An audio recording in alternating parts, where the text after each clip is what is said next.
Anies rela berbohong demi disebut paling toleran. Anies terus menggalang dukungan. Sebenarnya belum musim kampanye, tapi diprotes juga percuma karena penyelenggaraan pemilu diam saja. Lebih baik memberi pencerahan atas berbagai pernyataan yang kadang disertai kebohongan.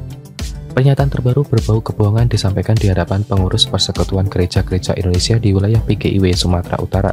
Demi menunjuk bahwa dia adalah tokoh yang toleran kepada semua kalangan, kebohongan pun digunakan.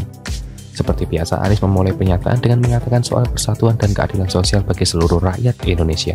Perbedaan tidak menghalangi kebersamaan dan kalimat-kalimat indah lain. Kepemimpinannya di Jakarta sukses menciptakan kesetaraan untuk semua. Pokoknya serba indah.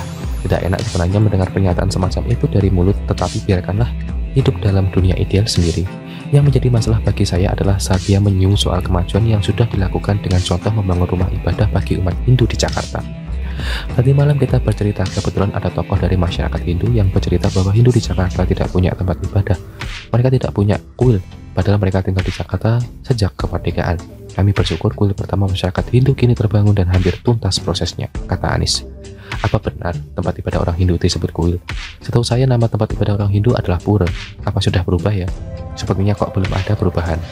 Mungkin salah bicara atau tidak bermaksud berbohong masih bisa dimaafkan. Yang menjadi masalah adalah pernyataan bahwa masyarakat Hindu tidak mempunyai tempat ibadah. Benarkah seperti itu? Setelah di-googling dengan keyword pura di Jakarta, saya menemukan ada beberapa. Silakan dicoba saja kalau tak percaya. Salah satunya adalah Pura Aditya Jaya di Romangun, Jakarta Timur. Pura ini disebut sebagai pura tertua di Jakarta karena dirintis pembangunan sejak tahun 1950-an. Pura ini resmi pada tahun 1973, keterangan lebih lengkap tentunya ada.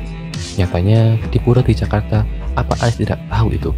Pasti tahu dong, wong dia aja berpamitan pura-pura itu kok menjadi dengan pura tugas. Selain itu, Anies juga mengaku mendapat suasana sangat hangat tentram saat datang ke pura ini. Datang itu bisa merasa aura lingkungan itu hangat. Dulu kalau orang Jawa bilang, sehingga perasaan seperti itu datang ke tempat berbeda, ucap Anies. Mengapa harus pakai bohong dengan mengatakan tidak ada tempat ibadah? Mengapa tidak berkata sesuai fakta saja bahwa dia pernah meresmikan pura atau gereja? Faktanya kan memang Anies meresmikan banyak tempat ibadah. Mengapa seolah tindakannya harus fantastis karena tidak dilakukan oleh para pendahulunya? Itulah cara Anies menunjukkan dirinya sebagai tokoh paling toleran. Jika perlu berbohong, yang akan dia lakukan demi citra. Pesan Anies kepada relawan agar tidak menyebarkan berita bohong hanyalah ungkap kosong karena dia sendiri adalah pelaku. Entah sampai kapan para pendukung mau ditipu dengan kebohongan-kebohongan yang ada. Semoga saja tidak lama, kura-kura begitu, menurut saya.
Anies rela berbohong demi disebut paling toleran.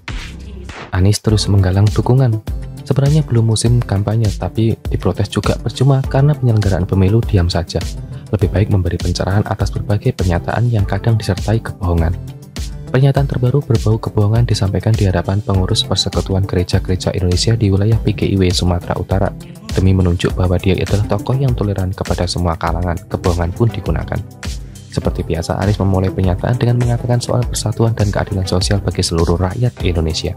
perbedaan tidak menghalangi kebersamaan dan kalimat-kalimat indah lain. Kepemimpinannya di Jakarta sukses menciptakan kesetaraan untuk semua. Pokoknya serba indah. Tidak enak sebenarnya mendengar pernyataan semacam itu dari mulut, tetapi biarkanlah hidup dalam dunia ideal sendiri. Yang menjadi masalah bagi saya adalah saat dia menyinggung soal kemajuan yang sudah dilakukan dengan contoh membangun rumah ibadah bagi umat Hindu di Jakarta. Tadi malam kita bercerita, kebetulan ada tokoh dari masyarakat Hindu yang bercerita bahwa Hindu di Jakarta tidak punya tempat ibadah. Mereka tidak punya kuil, padahal mereka tinggal di Jakarta sejak kemerdekaan. Kami bersyukur kuil pertama masyarakat Hindu kini terbangun dan hampir tuntas prosesnya, kata Anies. Apa benar tempat ibadah orang Hindu disebut kuil? Setahu saya nama tempat ibadah orang Hindu adalah pura. Apa sudah berubah ya? Sepertinya kok belum ada perubahan.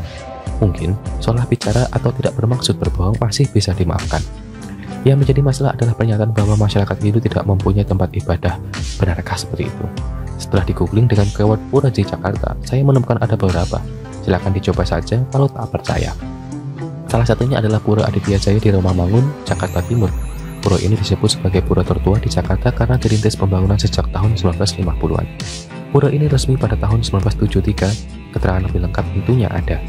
Nyatanya, di pura di Jakarta, apa Anies tidak tahu itu? Pasti tahu dong, wong dia aja berpamitan pura-pura itu kok menjadi dengan pura tugas. Selain itu, Anies juga mengaku mendapat suasana sangat hangat tentram saat datang ke pura ini. Datang itu bisa merasa aura lingkungan itu hangat. Dulu kalau orang Jawa bilang, sehingga perasaan seperti itu datang ke tempat berbeda, ucap Anies. Mengapa harus pakai bohong dengan mengatakan tidak ada tempat ibadah? Mengapa tidak berkata sesuai fakta saja bahwa dia pernah meresmikan pura atau gereja? Faktanya kan memang Anies meresmikan banyak tempat ibadah. Mengapa seolah tindakannya harus fantastis karena tidak dilakukan oleh para pendahulunya?